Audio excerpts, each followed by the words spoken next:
Olá pessoal, eu sou a Márcia Quintiliano, sou advogada. Hoje estou aqui com outro tema de direito de família para conversar com vocês. Primeiro, quero fazer um convite para você que ainda não é inscrito aqui no canal, que se inscreva no canal, compartilhe os vídeos, dê o seu like, seu dislike caso não goste. E não esqueça de ativar o sininho para você ser notificado toda vez que eu postar um vídeo por aqui. O tema de hoje trata de abandono de lar. O que é abandono de lar? As pessoas me perguntam, então eu achei melhor fazer esse vídeo para esclarecer. Até porque abandono de lar não tem uma definição precisa, fechada no ordenamento jurídico. Na verdade, o abandono de lar podemos conceituar dizendo o seguinte, que se trata de um ato voluntário. Primeiro tem que ser um ato voluntário, se não for voluntário, não estamos diante de um abandono de lar. Então, um ato voluntário de um dos cônjuges, né, ou conviventes ou companheiros, que aí cabe para quem é casado e para quem vive em união estável. Tem que ter uma intenção, esse ato tem que estar intencionado, uma intenção de não retornar mais ao lar. E também não pode ter um justo motivo. Então vamos por partes para que você possa compreender esse conceito todo aí, não fique difícil, porque há confusão. Bom, intenção de não retornar ao lar. Essa intenção tem que ser verdadeira.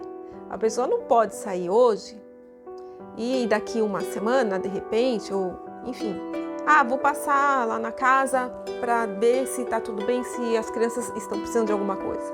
Aí não é abandono de lar, entendeu? Então esse abandono, essa intenção, na verdade, é que ele não realmente saiu para não voltar, se desligou totalmente daquele lar. Não tem nenhuma desculpa mais para que ele volte lá, ele ou ela, né, no caso que acabou saindo aí do lar. Então, primeiro tem que ser assim, não pode ficar dando umas passadinhas de vez em quando, com a desculpa de ver como é que tá, de saber, ou de buscar, esqueci aquela blusa, entendeu? E eu vim buscar, não. Ato voluntário, ou cônjuge, ou o convivente, o companheiro, quando é união estável, ele deve sair por livre e espontânea vontade. E não por livre e espontânea pressão. Porque se ele foi expulso do lar por alguma razão, então não foi por vontade própria que ele saiu. Então tem que prestar atenção nesse quesito, nessa questão. Então tem que ser por livre, a saída tem que ser por livre e espontânea vontade. No caso de expulsão, como eu mencionei aqui, né, do cônjuge, não vai ocorrer o abandono de lar de jeito nenhum, tá? Já falamos da intenção, né? Já falamos do ato voluntário. Cônjuges e conviventes, é apenas uma definição. Cônjuge é aquele que é casado, né? E convivente é aquele que vive em união estável. Também usamos o termo companheiro, né? Aquele que é companheiro, que é convivente, vive em união estável. Bom, que cuidados a gente tem que ter aqui então nessa questão? Aquela pessoa, aquele cônjuge que sai do lar e retorna intermitentemente, às vezes ele dá uma passadinha lá, não é o caso, como eu já disse, não é o caso, tem que lembrar disso, não caracteriza abandono de lar aquele cônjuge que de repente fica voltando para o lar por alguma questão, alguma desculpa e enfim, então não é abandono de lar. E o prazo? Mas assim, Márcia, qual o prazo que quem saiu do lar, né, o cônjuge que saiu do lar, quanto tempo que vai caracterizar, né, ele longe, quanto tempo ele estando longe caracteriza o abandono? 1 ano. Lembre-se, 1 ano. Mas é 1 ano sem voltar, sem saber dele, sem ele prestar assistência, nada. Porque se ele está fora, mas ele presta assistência para todo mundo da família, a mulher, ex-mulher e os filhos, enfim, ou ele participa de alguns acontecimentos, né, na vida das pessoas que da família, né, que ele deixou ali no lar, então não conta, tá? Então já não se trata de abandono de lar. Isso é o que a lei diz, tá? Não sou eu, inventei esse prazo. 1 ano sem voltar para casa. Aí sim é abandono de lar. Esse é o prazo mínimo para que ocorra o abandono de lar. E isso está previsto realmente, né, em lei, num artigo, né, que o tempo, esse período, né, tem que ser contínuo, esse lapso temporal, contínuo. Não tem que ter nenhuma quebra. Ah, ficou 3 meses fora e daqui a pouco voltou. 3 meses, deu uma passadinha lá para dar um oi, para buscar a jaqueta que ficou na casa, entendeu? Não pode. Não pode romper esse prazo, não pode interromper, né? Então esse lapso temporal, ele tem que ser contínuo, para até contar 1 ano, que é o mínimo, certo? Bom, onde que está tudo isso? Nós temos o artigo 1573, inciso 4 do Código Civil, e ele diz o seguinte, esse artigo: podem caracterizar a impossibilidade da comunhão da vida, na verdade, da comunhão da vida, a ocorrência de alguns desses, aí tem lá os incisos, né, de algum desses motivos. Aí o que caracteriza o abandono de lar geralmente é o abandono voluntário do lar conjugal durante um ano contínuo, está escrito lá no artigo. Então não tem desculpa. Se deu uma passadinha aí em casa no meio antes de completar 1 ano, então já não se fala em abandono de lar. E quando nós dissemos o seguinte, que é sem justo motivo, o que é isso? Muito fácil também de pensar. Sem justo motivo, simplesmente eu acordei e não quero mais ficar casado, resolvi que não é isso que eu quero para mim, eu vou embora, não quero mais saber de nada aqui. Tá?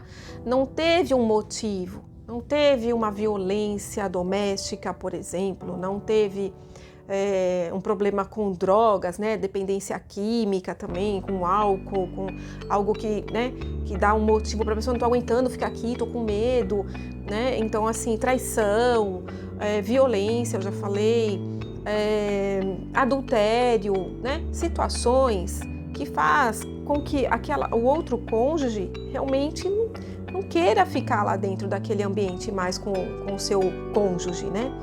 Então, um não quer mais viver com o outro, porque teve um motivo, justo motivo. Então, isso não é abandono de lar, a pessoa realmente não teve mais condições de suportar uma situação, né? Não quer mais ficar levando um casamento aí, empurrando com a barriga, um casamento que já faliu, que já não existe mais. Então, por uma situação, por um motivo, digamos. Então, aí não é abandono de lar, se tiver um justo motivo, claro. Então, basicamente, é isso. E eu tenho outro vídeo gravado que fala também, inclusive, de uma consequência desse abandono de lar, né? Por quê? Aquele que ficou no lar, o cônjuge que ficou no lar, o abandonado, que nós usamos esse termo, ele pode propor, até extrajudicial, né? Ele pode pedir a uso capião familiar. Mas aí tem que obedecer uns requisitos que eu explico num outro vídeo que está aqui no canal.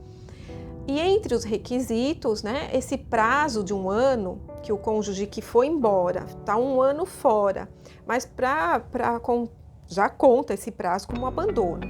Mas para uso capião, 2 anos. Então, assim, 2 anos que a pessoa prova que está lá na posse do imóvel, sem oposição da sua posse.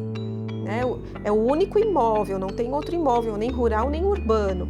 E esse imóvel tem até 250 metros quadrados, então, tem lá os requisitos, fazendo prova de tudo isso não vou entrar nesse, eu já expliquei isso no outro vídeo. Aí, então, uma das consequências do abandono de lar é essa. Aquele cônjuge que ficou lá abandonado pode muito bem ingressar aí com uso capião familiar. E também, hoje super facilitado esse procedimento, que a pessoa pode muito bem fazer no cartório de notas, não precisa ser via judicial. Claro que precisa, de repente, aí de um advogado, né, um profissional, mas é um procedimento bem mais tranquilo, né, obedecendo todos os requisitos, e enfim, aí consegue, não tem problema nenhum. Então, gente, abandono de lar é isso, tem que lembrar. O ato tem que ser voluntário, né, a pessoa não pode ter sido expulsa de casa, por exemplo. Não pode ter um justo motivo, então é sem justo motivo, não teve motivo nenhum que fizesse com que a pessoa fosse embora. Para dar o abandono de lar, tem que ter no mínimo 1 ano da pessoa afastada. Esse 1 ano não pode ser, o prazo tem que ser contínuo, né? Para contar 1 ano, não pode ter uma quebra aí, ficou, sei lá, 6 meses e veio um belo dia, aparece lá na casa. Eu vim ver como é que vocês estão. Não. Então, quebrou, não conta, né? Já esse prazo já não é válido mais. Então, não é mais abandono de lar. Então, não estou esquecendo de nada, né? Ato voluntário, sem intenção, né, de retornar ao lar, sem justo motivo,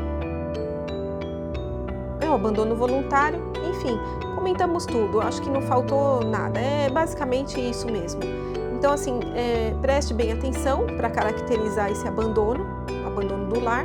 E lembre-se que aquele que ficou no lar pode ingressar com a uso capião familiar e ficar com o imóvel só para ele, entendeu? Maiores detalhes, se tiver alguma dúvida, pode deixar um comentário, pode me perguntar, eu estou aqui à disposição para ajudar no que for possível. Mas basicamente é isso.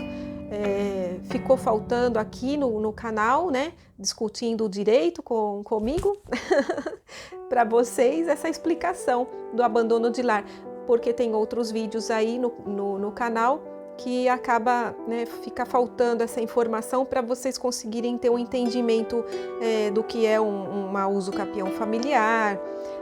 O marido foi embora ou a esposa, e agora posso pedir pensão alimentícia, não posso, ficou um bem no imóvel, o que eu faço? Então, assim, tem vários vídeos explicando cada situação aqui no canal. Eu espero de coração ter ajudado vocês, que vocês tenham gostado. E cada dia a gente está aqui trocando figurinha, pretendo colocar outros vídeos explicando mais assuntos referentes às dúvidas do pessoal aí no direito de família, tá bom? Muito obrigada, fiquem bem, um grande abraço e até o próximo vídeo.